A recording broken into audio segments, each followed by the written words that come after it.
Let's review the elephant's gambit, which typically happens in the queen's gambit, which I wish I would knew what when I was a kid, so I wouldn't fall so many times for it.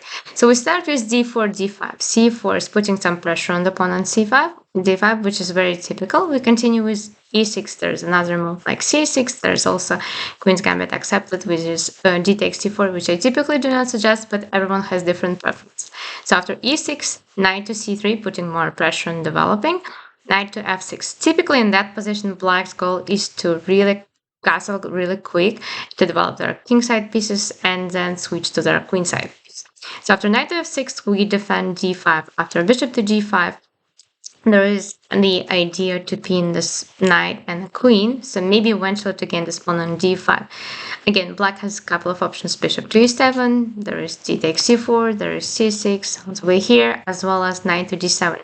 Black decided to continue with tricky knight d7, which might let white think that maybe that pawn on d5 is hanging. That's what I thought when I was a kid as well, but it wasn't never really like hanging there.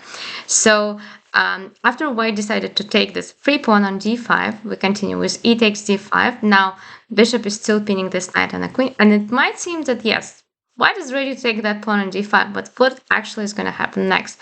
Like we're going to see how we're going to win a piece. I would suggest that the other move in this position would be just to move knight to f3. That would defend the bishop on g5, e3, bishop d3, and just simple castling would be way more safer and solid in that position. But again, white decided to continue with knight d5. Take a free pawn, which is definitely not free. So we continue with knight d5, and after bishop decided to take this queen on d8, now we can see that this king on e1 is not really as defended as it might seem at first.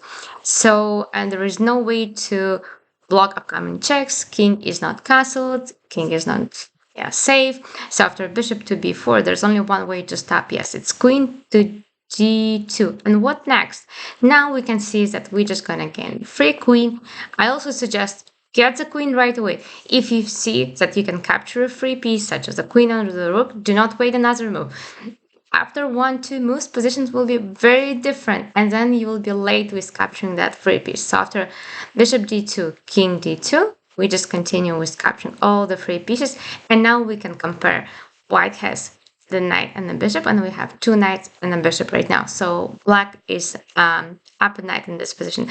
So was it a good idea to take that free pawn on d5? Definitely not, but you should try to always consider what if they take. So do not assume that there is a pin and you're winning that piece for sure. Be aware of that.